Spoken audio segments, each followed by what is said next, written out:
Scripture reading this morning is coming from the book of 2 Samuel chapter 16. 2 Samuel chapter 16. 2 Samuel chapter 16. Ivan Manire, a blessed morning to you. God bless you. Thank you so much for tuning in. My precious Mugabe, you're welcome. A good morning to you. God bless you. 2 Samuel chapter 16.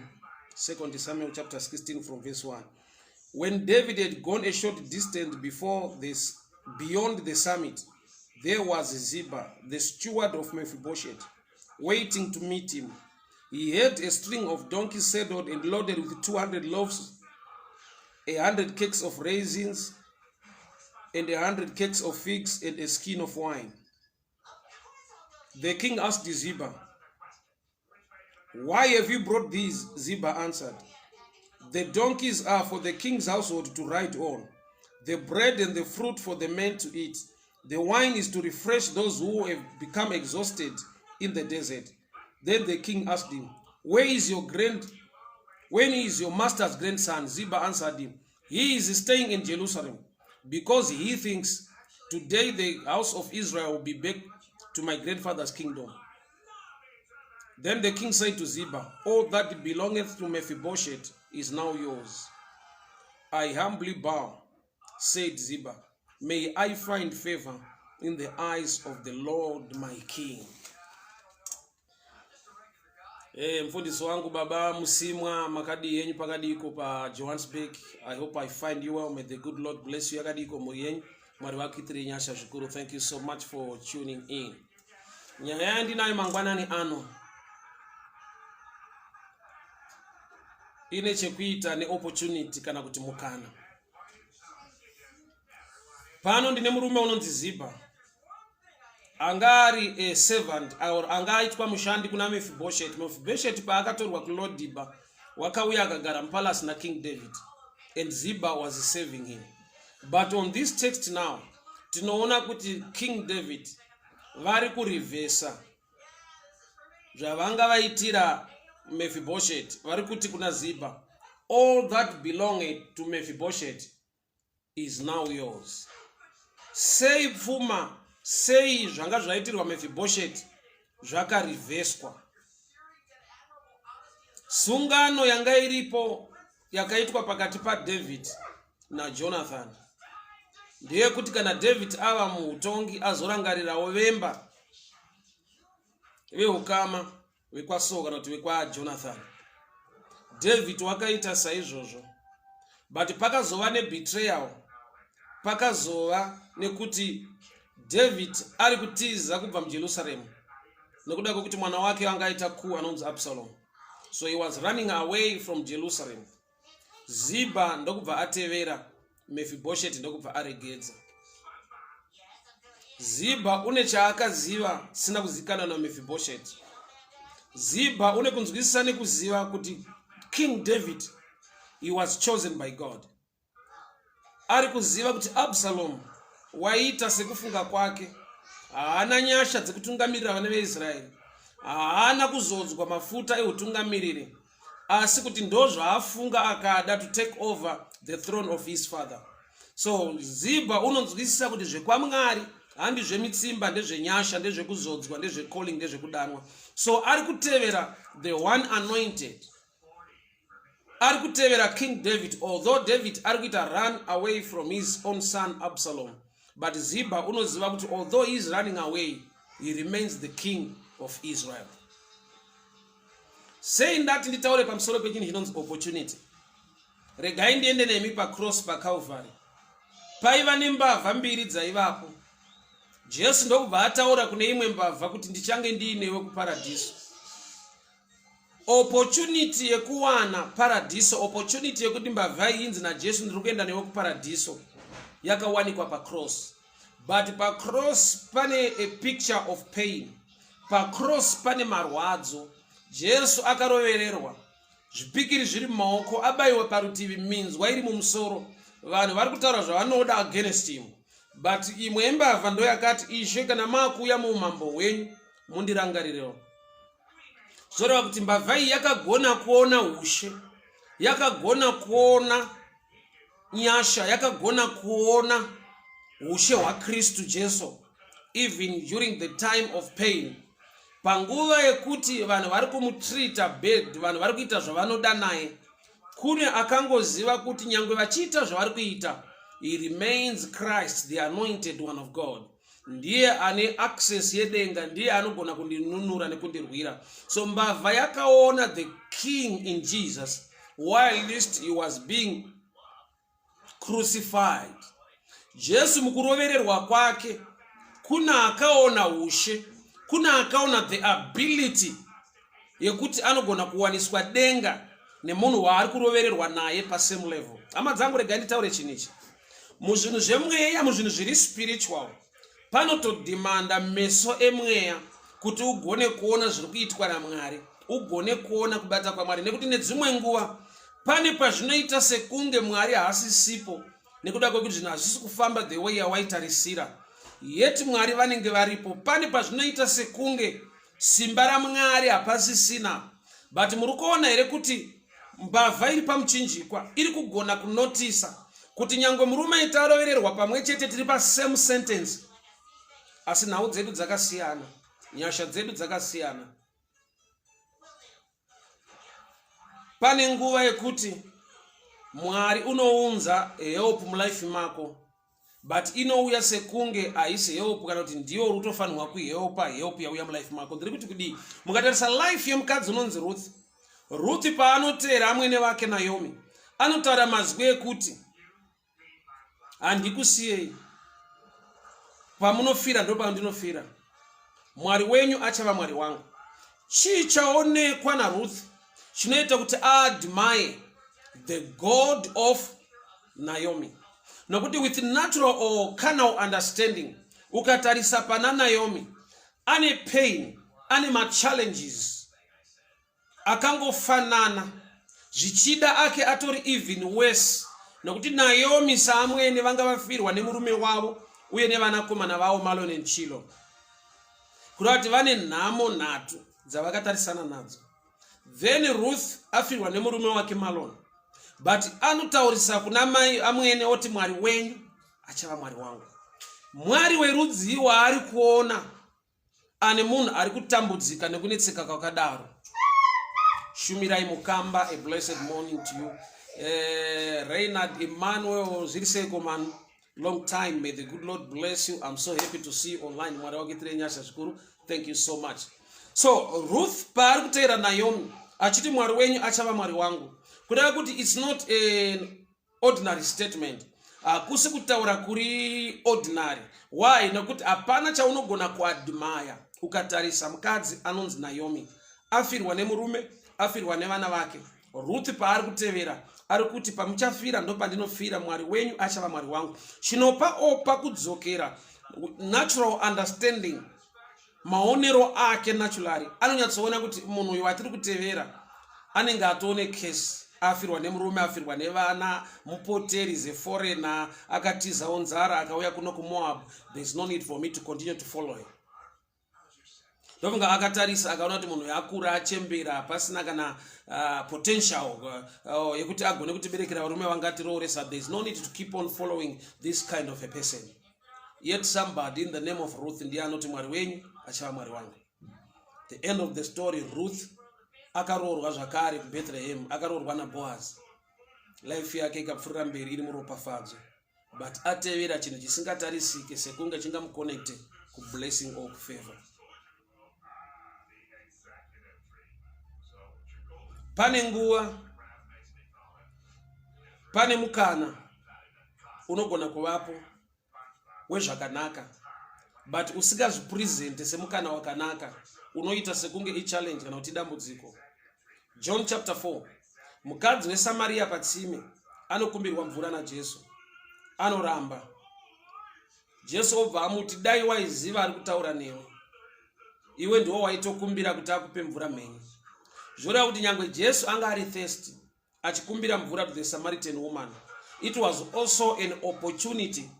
Dai mukadzi weSamaria aiva nemeso emweya ekuona kuti ari kundikumbira mvura ane zviri nani kudarika inini. Saka Jesu anova Messiah, anova Savior, anosvika pastage yekuti anoita sekunge ari kuda kutosevhwa, anoita sekunge ndiye ari kutokumbira rubatsiro kubva kwauri, asi iye ari mubatsiri akauya kuzobatsira iwe. Ndiri kuti kudii? Kune maopportunities mulife, kune nguva nemikana inozvipresenta pamberi pedu sekunge haisi mikana kana nguva yakanaka, inouya sekunge idambudziko zvokuti at the end of the day you can kick away that opportunity uchitoenda kuprayer uchiti Mwari ndiwanisewo mukana, Mwari ndiwanirewo nyasha.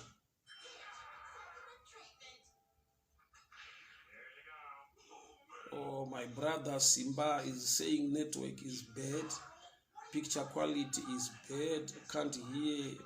Okay, I don't know, maybe it's from his side, he's in Mpumalanga. And this is so that I'll continue. So that I'll continue because picture quality is bad. He's in Mpumalanga, so maybe network from his side. But to others, just let me know so that I'll continue. Let me know so that I'll continue.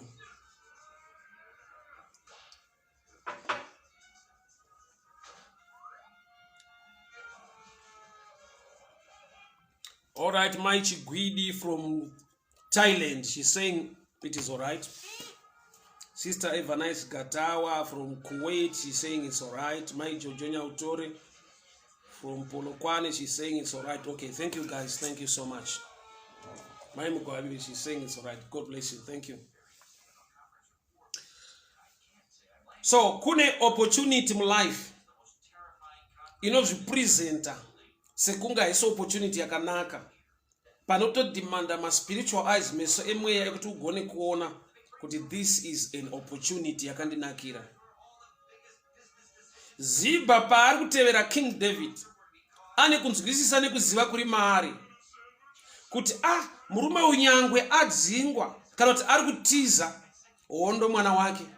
Chiripo ndechekuti he is still the king and he is still anointed.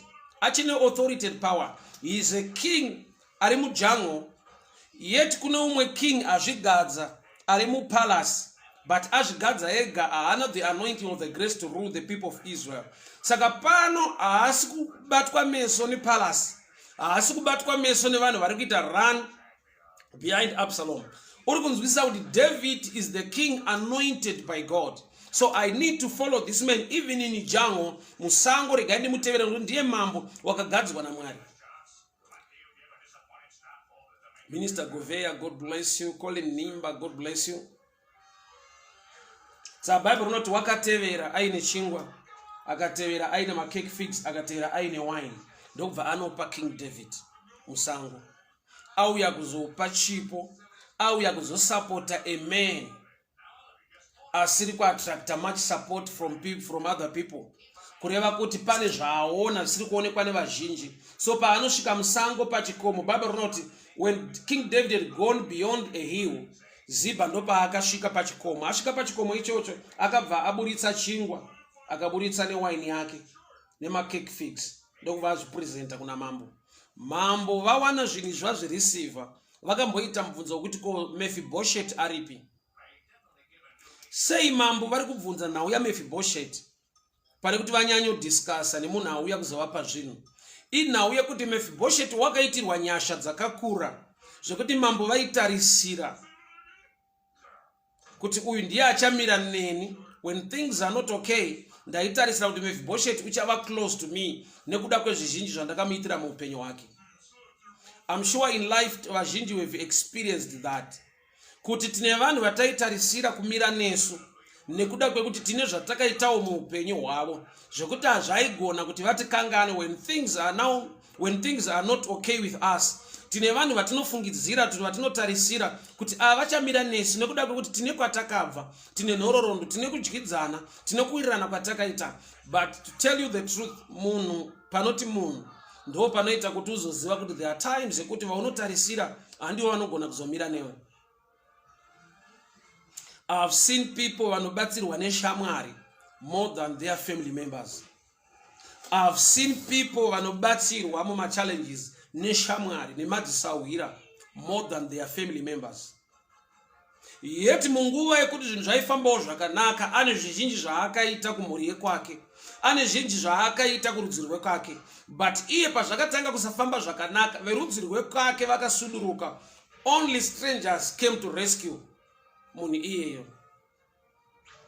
Reality yelife, pane nguva yekuti uneva unotarisira kuti kana zvadai ninga anofanira kundirangarira, nekuda kwekuti takambofamba takadai tikaitirana zvakati, nguva yezvakati pazvairema.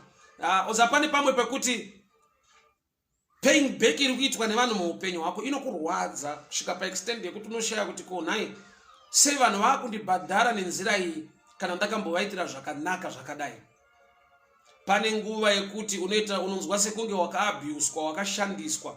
Why? Nekuti panguva yekutambudzika kwako nekunetseka kwako, people will separate themselves from you, but when things were okay, waiva ne a good heart towards others.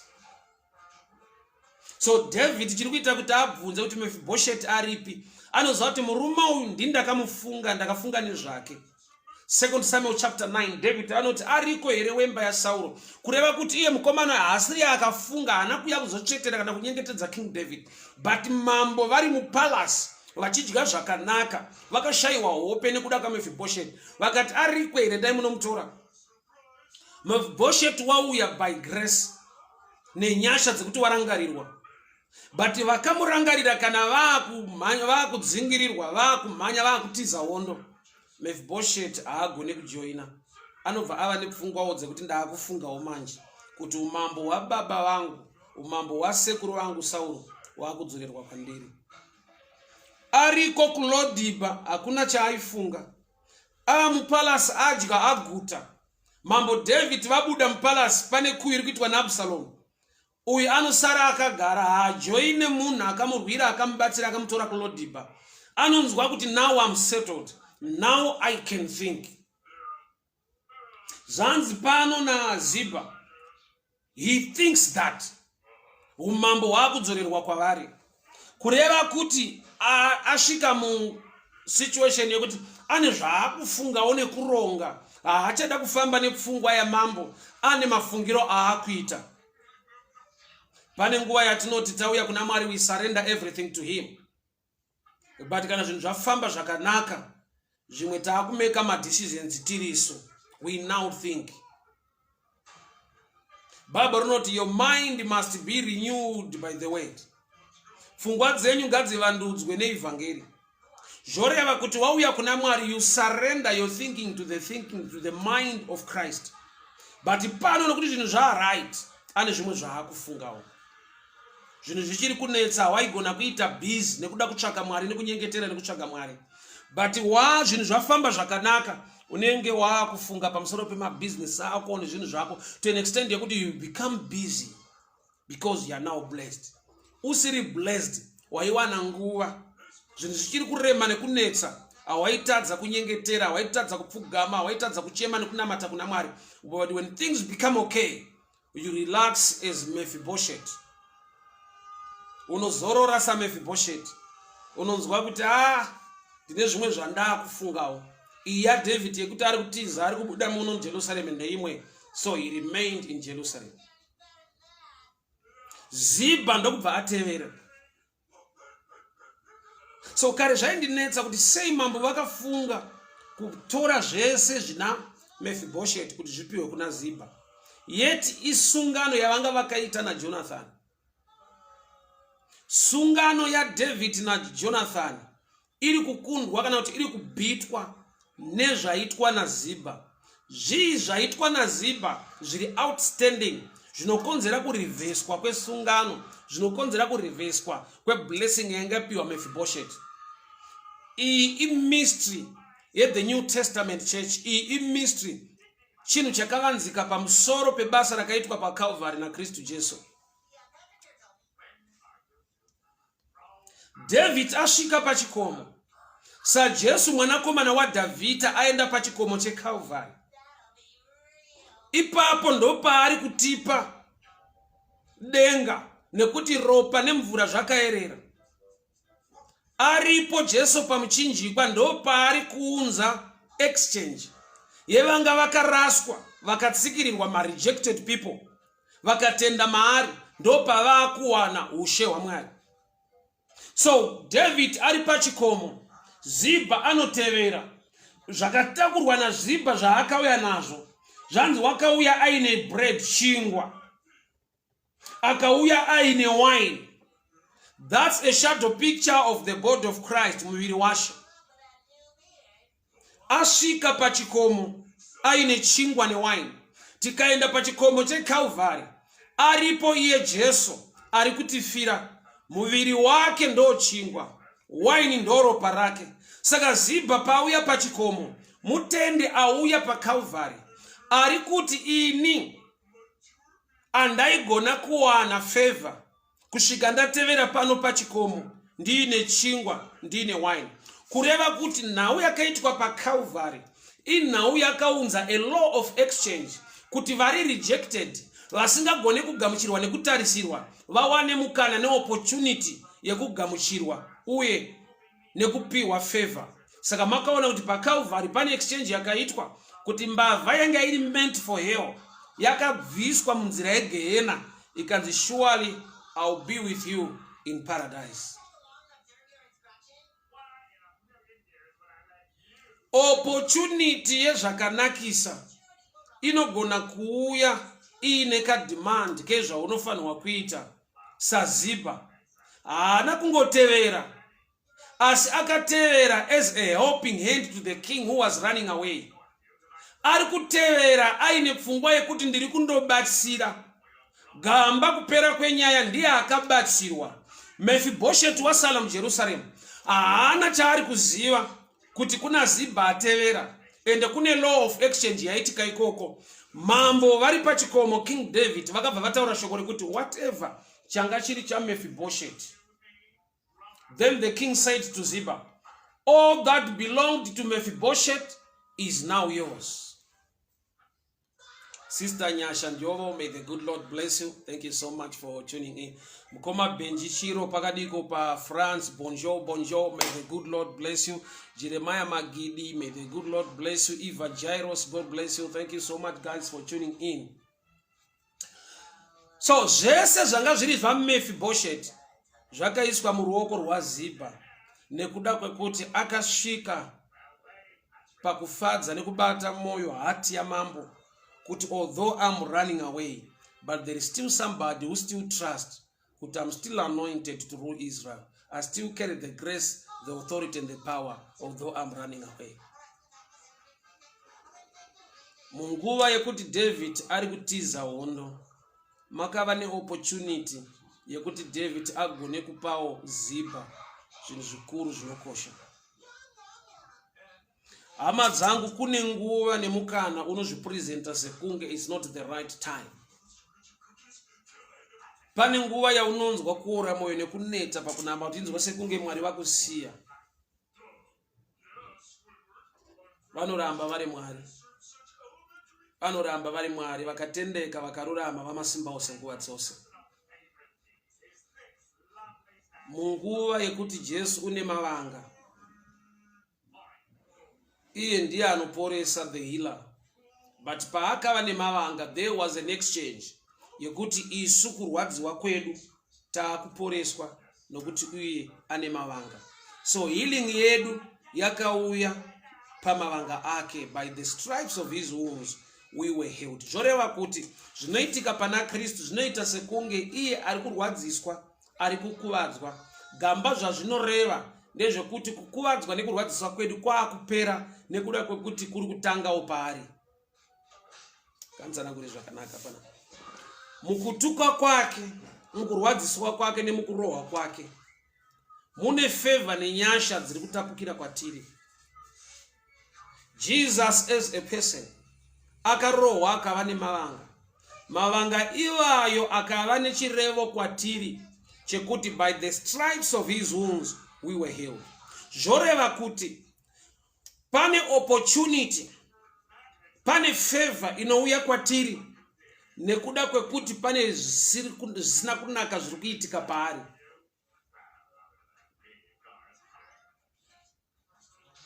Kurohwa kwake nekushungurudzwa kwake kuchitiunzira rugare. Zvoreva kuti mukunamata mune nguva yekuti unoona sekunge Mwari vatisiya hapana zviripo. Picture iyoyo nenguva iyoyo wakaipa zvaanoda ndezvekuti uregere kunamata Mwari. Kana ndichireva kunamata handisi kutaura munamato, ndiri kutaura kunamata, kuita zvinotaura Mwari, kurumbidza Mwari, kuonga Mwari. Why? Because nature yemunhu asiri led by the Spirit of God. Ukamuona akuwoshipa, akurumbidza Mwari, pane zvakanaka zvaitika, pane zvinomufadza zviri kuitika. But when things are not okay, the heart of worship inofa, inotsimbirirwa nemarwadzo. But I've come to tell you this: greater opportunity, greater blessing inoflowa kana zvichiita sekunge hazvina kumira zvakanaka, sekunge Mwari vakusiya uri mupain.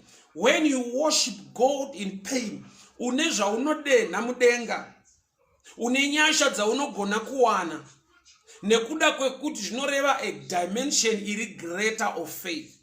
Kutenda kunoratidzwa, kunomanifesta zvikuru sei kana zvinhu zvisiri kufamba zvakanaka, zvichirema, zvichirwadza. Iwo ufugama woti Mwari makanaka, Mwari makatendeka, mutsvene kudzwai ongwai. Zvine zvazvinonominister. Paul and Silas vari mujere, sheni dziri mumaoko, akasungwa, masuo akavharwa. They began to praise and to worship God. That was not the right opportunity or the right time. They were supposed to cry, but Bible wrote vakarumbidza Mwari. And there was an earthquake. Hama dzangu chinhu chinonzi earthquake, panenge pashanda simba zhinji, kuvhurwa kwemasuo ese, kudonha kwecheni. That was a greater miracle. But yadenwa pakuti kudii, kune vakafunga kurumbidza Mwari panguva yekuti it was not the right time. Pa common sense, it was time to cry. As vakati, we are not going to cry, but to worship him, to give him praise, to give him honor. Kurumbidza Mwari munguva yekutambudzika kunodenha zvakakura zvausingagoni kuwana paunorumbidza Mwari when things are okay. Let me put it that way. Nguva yekuti yaunopfugama uchitenda nekurumbidza Mwari, zvinhu zvakakuomera zvichinetsa, iwe uchinamata nekurumbidza Mwari, pa stage iyo yekuti vanhu vakakutarisa vanoti unofirei, hapana chiri kufamba wani, unonetsekerei kuramba uchienda kuchechi, ona upenyu hwako huri kuita wese. Hama dzangu pazviri kuita wese, pazviri kurwadza nekurema, anoramba ari Mwari. Nguva iyoyo inguva yekuti ukamurumbidza, ukamuonga, pane zvaunodenha munyika yeMweya. David hapana paaigona kuti ari mupalasi make ongoti Zeba, tora zvese zvakapa Mephibosheth. But David wakareleasa a greater blessing to Zeba when he was running away from Absalom. When he was running away from Absalom, ndo pakava neopportunity yekuti Zeba agone kuva neimwe pfuma neimwe favor. 2 Kings chapter 13. Munoona kuti murume anonzi Elisha kurwara, kuda kufa, ane favor ne blessing nenyasha dzaakapa kuna mambo. Mambo Ahazi vauya kuzoona Elisha achirwara, vakaudzwa zvekuita a prophetic action yaita kuti vagone kukunda hondo dzese dzichauya even Elisha asisipo. Kureva kuti Elisha akati, mukurwara kwangu I still carry the grace and the favor yekuti ndikupe victory mu future. Elisha waiprofita, waita zvizhinji, but pane nguva yaakava neopportunity yekupa greater grace kuti mambo vazowina hondo dzese dzichauya. But during the time yekuti he was now sick, mambo vakatoya vachichema kuti Elisha ari kurwara, but havana kuziva kuti mukurwara imomo mune opportunity. Even mukufa kwake Elisha, kune murume akakandwa muguva akaita back to life. Kune dzimwe nyasha, kune imwe favor yakavigwa muchinhu chaunofungidzira kuti kana musituation yausingatarisire kuti pangangobuda favor ne blessing pa situation yakadai. kunamata nekurumbidza Mwari in hard times, munguva yekuti zvinhu zvakaoma, pasina a picture yekufamba kwazvo zvinhu zvichirema. That's a picture of greater faith. Nokuti on the picture iri natural realm, I picture yekuti unoneta. Hama dzangu zvinonetesa zviriko. Zvinopa vanhu kuneta zviriko. Wakaipa unotirwisa, unopresenta ma situations ekuti wega unonzwa kuti now I quit handichazvikwanisa. I've come to tell you this. Tevera pachikomo chenyasha sezvakaitwa naZeba. David ari kutiza, but maari mune nyasha. Unodenha zvizhinji ukanamata Mwari musituation inorema nekunetsa, inooresa moyo, womira pasituation iyoyo woti Mwari munoramba muri Mwari. Zita renyu rikudzwe riongwe mukurema nemukurwadza kwazvo. Une nyasha dzaunodenha zhinji ukagona kurumbidza Mwari musituation ine kurema kunorwadza kwakadaro. Paul and Silas vakaworshipa Mwari. Havasi muchechi, haisi time yeworship, vari muprison, vaine cheni, vakaworshipa Mwari, zvikadena simba raMwari rakanyanya. Kune zvizhinji zvinoriliswa musituation yausingafungidzire kuti ingabuda zvizhinji. Shoko rinoti unless the seed dies, mbeu ikasafa haigoni kubereka zvizhinji. Zvoti kune zvimwe zvizhinji zvakavigwa muprocess inenge kufa, muprocess inenge kurwadza kana kurema, munenge makavigwa a greater and a higher blessing.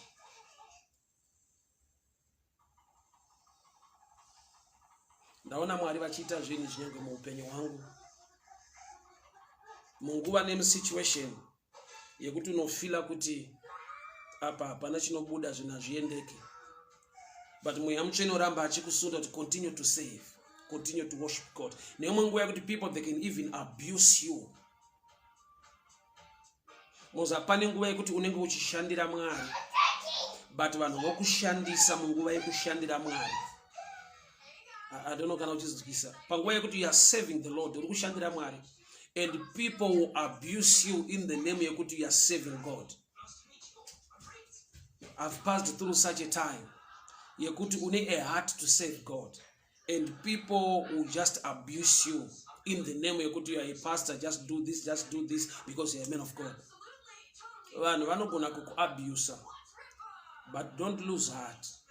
Continue to save, worship and honor God. Why? Because kuzviita munguva inorema ikaoma kudaro, zvine zvazvinominister pathrone yaJehovha.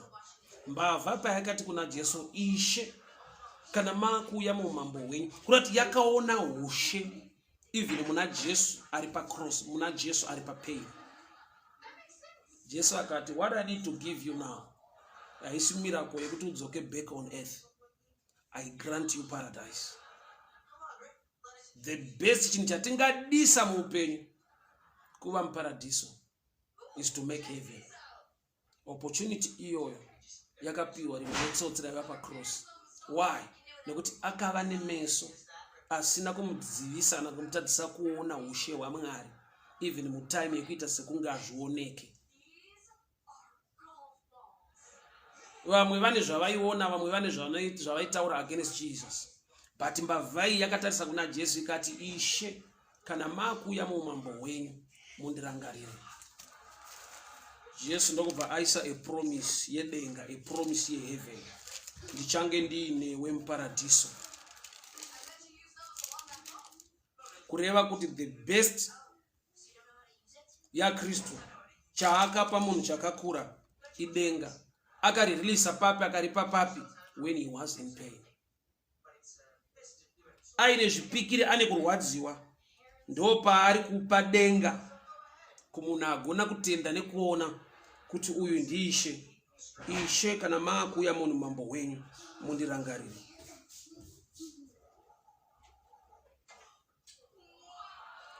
Hama dzangu, time, nguva yekurumbidza Mwari nekuonga Mwari ine ropafadzo rakakura is the time when things are against you, when things are not okay. Why? Nekuda kwekuti wakaipa unoda kushanda ne situation iyoyo Wakaipa unoda kushanda nesituation iyoyo kuti urambe Mwari, kuti usarumbidze Mwari, kuti usanamate Mwari.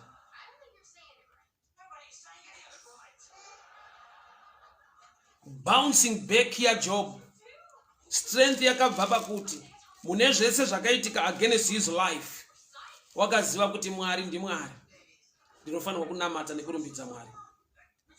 Wakaipa maattacks ese aakaunza against Job, aida kuti mukurwadziwa murume uyu arambe Mwari, asanamate Mwari. But pane zvese Job wakaramba achiwoshipa nekunamata Mwari.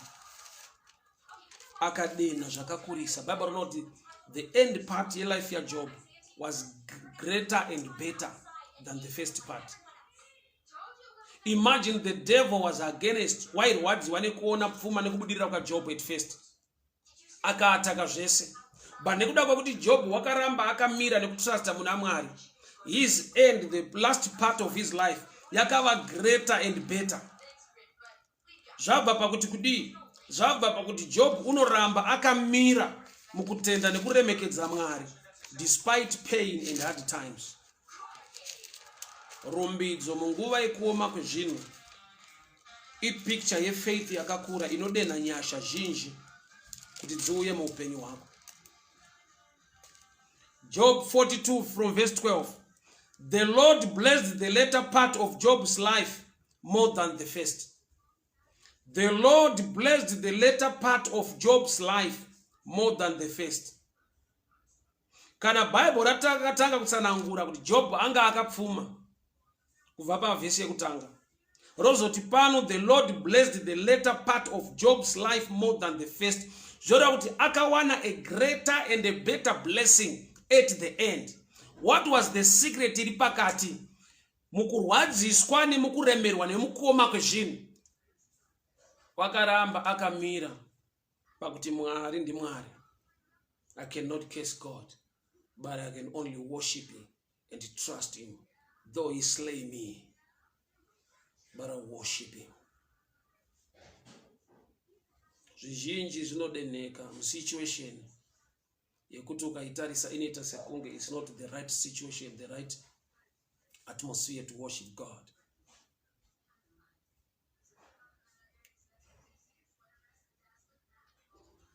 The later part of Job, he was blessed more than the first. The secret iri pakati yakadena that greater and better blessing. Wakaramba wakamira mukurumbidza nemukutenda Mwari. Hama dzangu, kurumbidza kuremekedza Mwari musituation iri kukuremera yakakuomera kudaro, zvino register greater faith and trust in him. Kurumbidza nekuremekedza Mwari in hard times kunodenha ropafadzo yakakura, kunodenha ropafadzo yausingagone kuwana paunoremekedza, paunorumbidza in good times. Why? Because in hard times panoburitsa a picture of trust, a greater picture of faith. Wakaipa zvaanodawo mu hard time ndekuti unete, uore moyo, unzwe sekunge haasi Mwari. I've seen people worshiping God vari pama wheelchair. I've seen people worshiping God very blind. I've seen people worshiping God vaine ma challenges. Why? Kune chaka minister mavari kuti although I'm in this challenge, he remains God. Anoramba ari Mwari. At your stage, at your level, you need to keep on trusting and believing in him.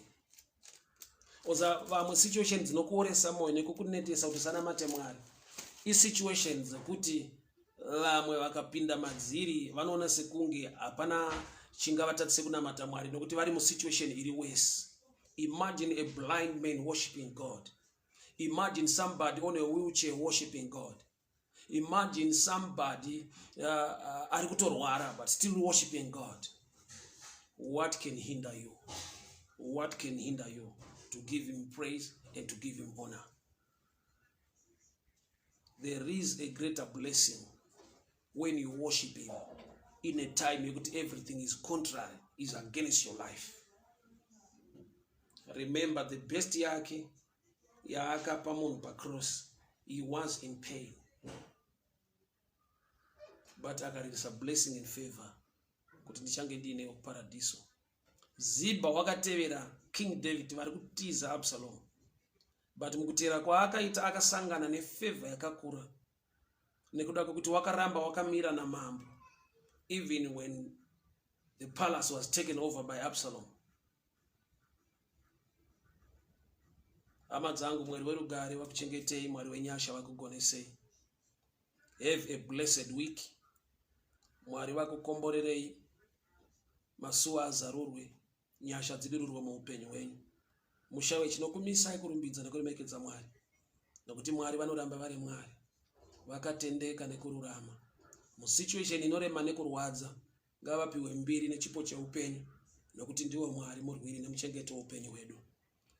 Father, I pray over the viewers. Ndataura nyasha nekubata kwenyu zvavanoshuvira nekutsvaka zadzikiswe muzita raJesu Kristu weNazareta.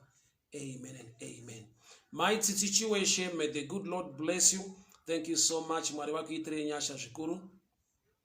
Sister Evangelist Gatawa, God bless you. Sister Sylvia Dumbu, may the good Lord bless you.